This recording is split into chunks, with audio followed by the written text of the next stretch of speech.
Hey guys, this is Senti Reads, and as you can see by the video title, today we are reviewing this novel based on a famous meme, that meme being 14 Beers at Chili's. Somebody tracked down the actual book. It is called Master of Taekwondo by Richard Rightfield, who is apparently a famous American author. He was born in 1927, and according to the wiki, he's still alive, so goodness, he's like, almost 95 now? I can't do math, you can do that. He wrote about 40 choose-your-own-adventure books. He's most famous for those choose-your-own-adventure books.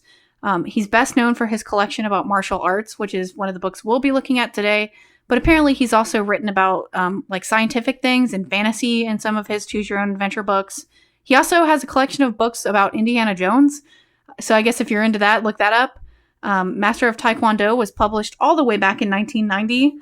So I'm sure we're going to get some awesome stuff as a result of the time. And let's jump right into the back blurb. It says that there are 19 endings, which seems like a lot. The book is pretty short. It's only 119 pages, it looks like. So 19 endings in that. In the back here it says, can you find a missing secret agent in Korea? One day you come home from school and from school, how old are you? And find 2 CIA agents waiting for you. They want you to go to Korea to pose as a student of Taekwondo. Your mission as an undercover agent will be to locate your friend Ling, the girl who taught you Kung Fu in China last year. So I don't know if this is from a previous book that I didn't read. She's one of the CIA's top agents in the Far East, and she's missing. It's an assignment you can't refuse. So I'm going to open up here. I have not read this book. This is my first reaction. Oh, it opens up with a warning. It says warning, and there's this picture of this kid like looking out on what looks to be some kind of cityscape. And it says, do not read this book straight through from beginning to end. These pages contain many different adventures that you may have when you are sent to Korea to study Taekwondo and locate your missing friend. From time to time, as you read along, you will be asked to make a choice. Your choice may lead to success or disaster. The adventures you have are the result of your choices. You are responsible because you choose. After you make a choice, follow the instructions to see what happens to you next. This sounds really self-explanatory, but in the 1990s, I don't know, maybe choose your own adventures weren't so popular, so you had to explain how to read them. Think carefully before you make a decision. In your last adventure, Master of Kung Fu, assuming we read that, which we didn't, you went to China on a Kung Fu tour. Now in Korea, you may face many new and unexpected adventures. Even if you become a master of Taekwondo and succeed in finding your friend, you may discover that the goal of your mission is no longer the same. Good luck. Oh, there's a lot of pictures in this book. Okay, well, we open up with another picture of 2 angry guys pointing at a kid who looks surprised, and his mom's standing on the porch like, huh? And this kid looks pretty young. Like, he looks like early high school or even middle school, which is weird to me. He, like, at most, he's 15, which is not what I was expecting from this book. The school bus rumbles down the street. With safety lights flashing, it comes to a stop at the corner near your house. You jump off and start up the block. As you get closer to your house, you notice a large, official-looking car parked out front. 2 men in dark business suits are standing next to it. One of them sees you coming and nudges the smaller man next to him with his elbow. They start towards you. Okay, so we're just going to jump right into this. At the same moment, your mother comes running out of the front door. They want to ask you some questions, she calls over, but come into the house first. You make a wide detour around the car and run up the steps to the front porch. Whoever these men are, you think they look like bad news. Well, wouldn't you kind of know who they are if you just went on a Kung Fu tour? Like, is he not already part of the CIA? I'm so confused. Inside the house, your mother sits down on the edge of the sofa, looking nervous. The 2 men stand by the window. From time to time, the shorter one peers outside, as if he expects someone else to arrive. For starters, the tall man says, flipping open a wallet and showing his ID, let me introduce myself. My name is Jake McKenna, and this is my associate, Arnold Borkin. Borkin! He's Borkin! We're from the CIA, the Central Intelligence Agency, if you didn't know what CIA was. I'm sure you've heard of our organization. Well, yeah. We know about your trip to China last year. How? I guess they're the CIA, of course I know. And your interest in the martial arts. I'm sure there's a lot of kids interested in martial arts. I don't know why this kid's special. I guess I should have read that Kung Fu book. Borkin continues with a broad smile that looks a bit forced. We have an offer for you. We've been looking for someone to go to Korea and act as an undercover agent. Someone who won't arouse suspicion. So we're going to trust a 15-year-old. I'm assuming he's 15. By the pictures, he could be younger. They're just going to trust this random kid to do this? They can't just train an older operative to, pretend to be a kid? Whatever. An agent? What am I supposed to do? You ask, surprised, because you haven't been given any training. Well, for one thing, you'll be studying Taekwondo, the Korean form of martial arts, partly as a cover. And while you're there, we want you to keep an eye out for this woman. Borkin takes out a small photograph from his inside pocket and hands it to you. You look at the picture and almost jump. It's a picture of Ling, the Chinese girl who taught you kung fu when you were in China last year. I know her, you exclaim. We know, Borkin interrupts. She is also one of our top agents in the Far East. Okay, so I guess he wasn't entirely a random choice. They chose him because he knows Ling? But that doesn't make him qualified to go be a secret agent. Whatever. Or was, says McKenna. We don't know if she's still alive. Oh my god. If people are being killed, I certainly don't think you should go, your mother interrupts. Because she's smart. Like, people are dying and they're just going to send this random untrained kid over there to look for an operative that might be dead? Think of it as a vital mission for your country, Borkin says. And besides, you owe it to Ling. Does he? I didn't read the previous book. I don't think being taught kung fu is enough to owe someone your life. Okay. I still say, your mother starts. There's no danger, or very little, McKenna interrupts.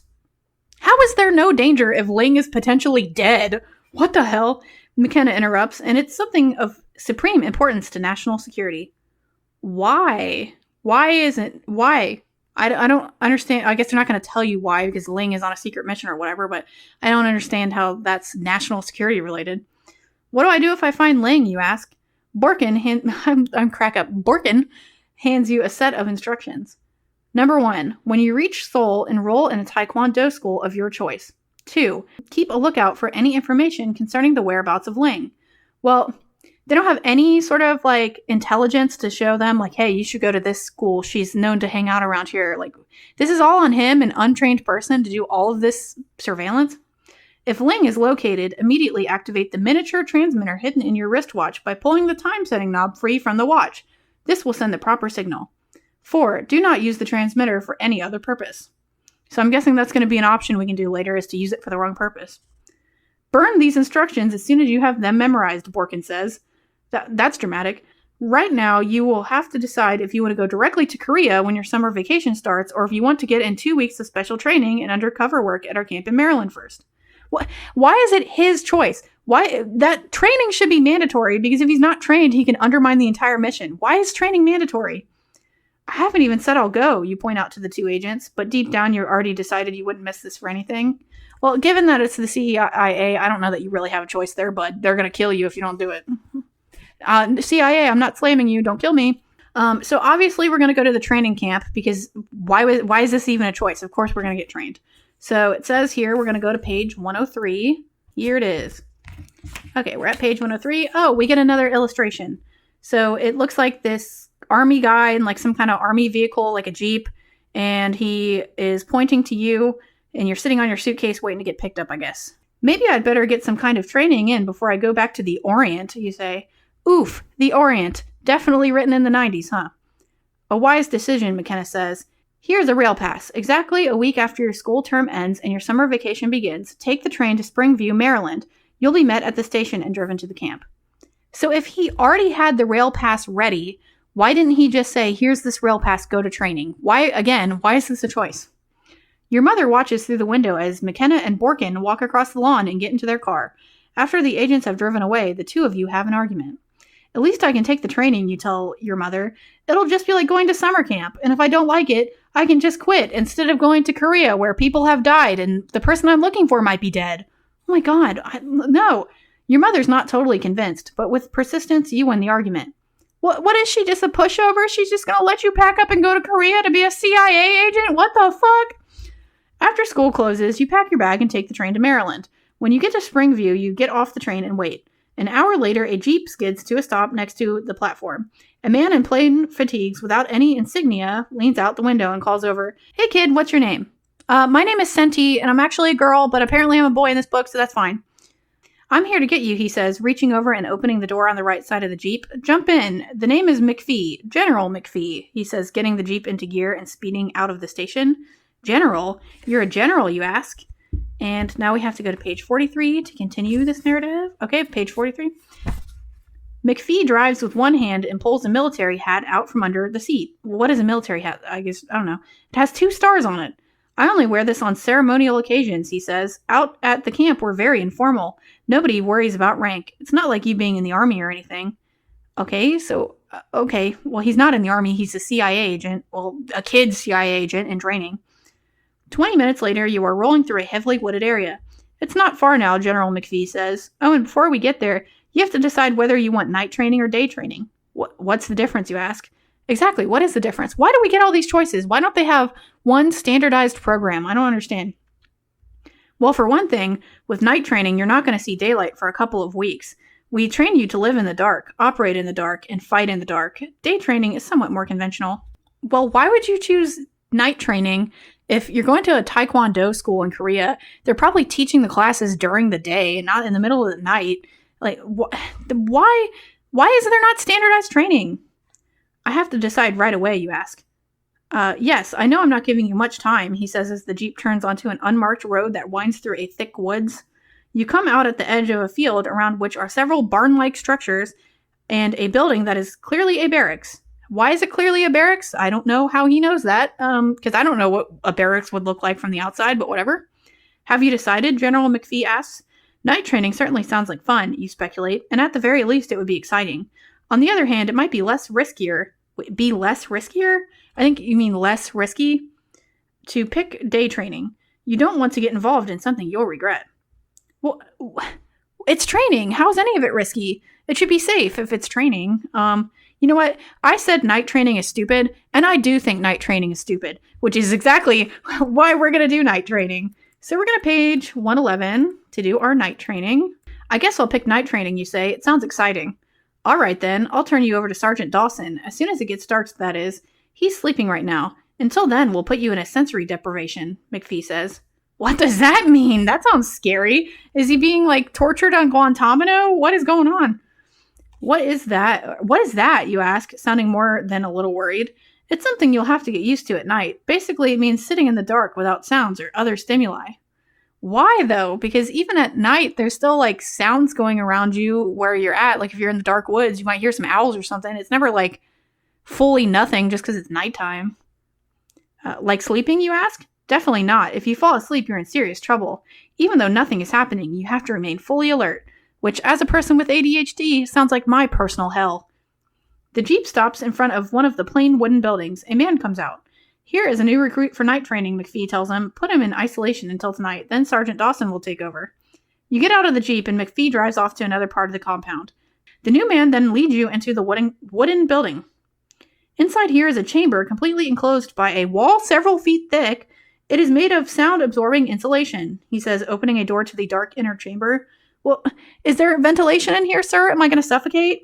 There is a chair in the center. Sit there, but don't get too relaxed. He goes out and closes the door behind him, plunging you into total darkness.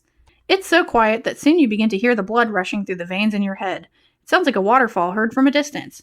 You sit there trying to stay alert, but it's not easy. You begin to feel very alone. You wish you'd never gotten yourself involved in this whole thing. Yeah, I wish I chose day training. Finally, you hear the door open and the footsteps coming into the room. I'm Sergeant Dawson. Hopefully not Shane Dawson, because some weird things about to happen in this room with this minor. A voice says in the darkness, in the next 2 weeks, you will become a nocturnal animal, able to see in the dimmest light, able to hear the faintest sound. What is this, Animorphs? Is he going to turn into a cat or an owl or creature of the night? He's going to turn into they're going to turn him into freaking the Terminator? What is going on here? He is right. For 2 weeks, you live in total darkness and go on night maneuvers in the woods with others in the same program. You all wear black costumes like ninja and learn to fight soundlessly and invisibly through the night? We're going full ninja? Why? Okay. What would happen if I chose day training?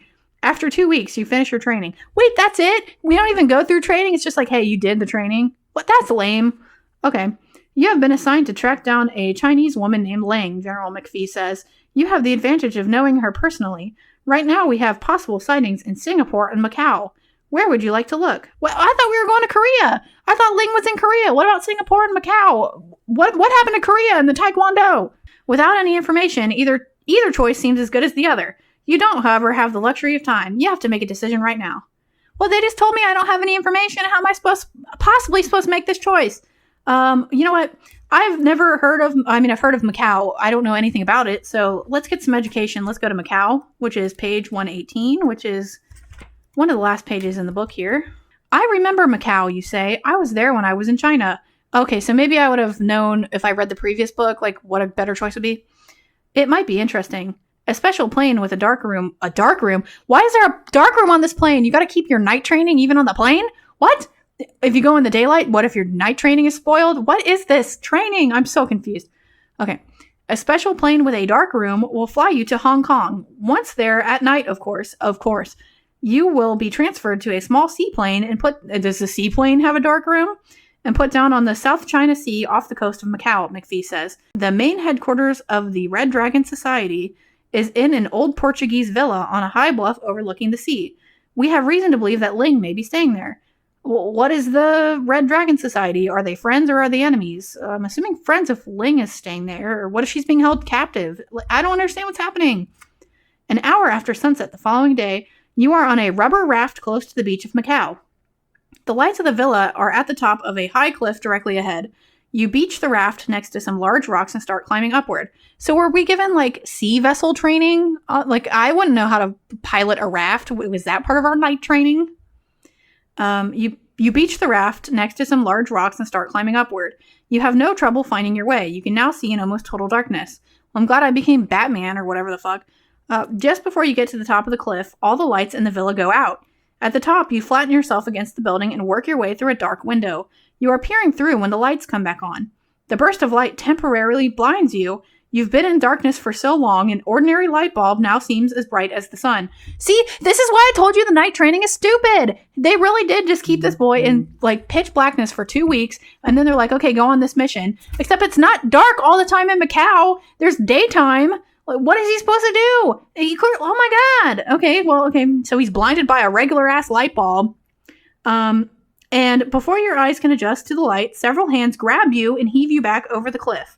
You still can't see anything during the long fall, nor do you feel... Oh my god, what? Okay, so, sorry, I misread that. I thought when it said that people grabbed you, that they pulled you up on top of the cliff. No. They pushed your ass off the cliff. So you still can't see anything during the long fall, nor do you feel anything when you finally hit the rocks at the bottom. The end. What? What the fuck? What? Okay, so those agents just went on and on and on about how you're going to be safe. It's not dangerous. Like, even though Ling might be fucking dead, you're fine. It's not dangerous. And then our first ending we get is you fucking dying? You're thrown off a cliff to your death? What? What is this book? And you're like a kid. You're like, again, at the oldest, you're like 15. You get thrown off a cliff on a secret mission you were not even trained for because your dumbass chose night training, which was clearly the wrong choice. Okay, well, I'm going to try to find the page I was previously on so we can go to Singapore instead and see if we can get a better choice or if night training is just not the way to go. Oh, we get a picture. You are in some kind of Hawaiian shirt, it looks like. You got some sunglasses on. You look maybe sweaty, or no, you're just wet because you're floating in some water. It looks like a boat has just dropped you off. I see clouds in the sky, so I'm assuming it's daytime, which is weird. Oh, I can see already at the bottom of the page that I see the end, which means that night training definitely is the wrong training to choose. It is just as stupid as I told you it was. So let's see how we meet our end in this route. Singapore sounds good, you say. I'll arrange for your flight to Singapore International Airport right away, McPhee says.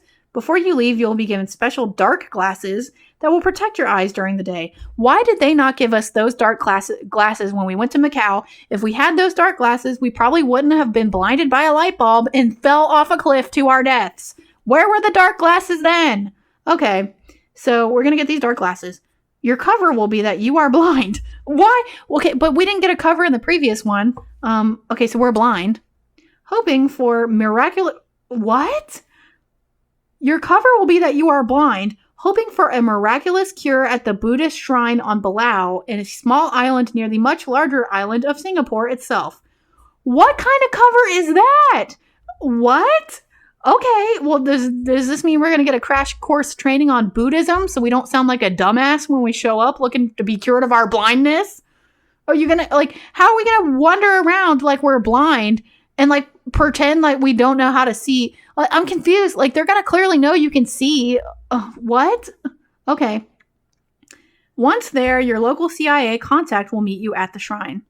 You land at the airport a day later. You are assisted through customs, and a cab takes you to a small motorboat ferry on the waterfront for your trip to the island of Palau. Halfway there, you are grabbed from behind. What? Okay. with your dark glasses on, you can't see by whom. How dark are these glasses? Are they total blackout glasses? Okay, so you are basically blind if that's the case. Whoever they are, they yank your money and passport from your pockets and push you overboard. Did you get on the wrong boat? Did your dumbass get on the wrong boat because you chose night training and you learned how to be a ninja instead of actually learning CIA tricks? What? Okay, so you're just fucking robbed and pushed into the water. This is why you had to choose the right training, guys, because this guy could not fight off his attacker, nothing. All he knows how to be is a ninja traveling around in the dark. Okay, so you're pushed overboard, you're in the water now. As you tread water, you watch the boat speed away. Fortunately, there is a small island nearby. You swim ashore and walk up the broad, sparkling white beach to a village. The people there are friendly and don't mind that you have no money or identification. Why would they care if you have money? Or what? Okay. Even that you don't speak their language. The beach turns out to be great for surfing. You decide to wait for a while before you inform the CIA where you are. So what? Okay, you're just going to go on a surfing vacation in Singapore or Palau or wherever we are with people you don't speak the language with? They're just going to like give you a surfboard and let you hang out? Even though, what? Okay, well, at least we didn't fucking die in this one. This was a way nicer ending than going to fucking Macau. Oh my god. Okay, so night training, clearly the wrong way to go. As I said, why would they even give you the choice? Because clearly he didn't learn anything useful in night training because he was immediately fucking blinded as soon as any light hit him. That was a terrible idea. So we're going to go ahead and end this here. I might do another segment later on, maybe trying day training or going directly to Korea. That's probably what we should have did, is gone directly to Korea. But I will cover that in episode 2 because I'm not done with Master of Taekwondo. We've only seen 2 of the 19 endings so far, so we'll see if things actually turn out better in Korea. And I will see you next time when we choose our adventure with Master of Taekwondo.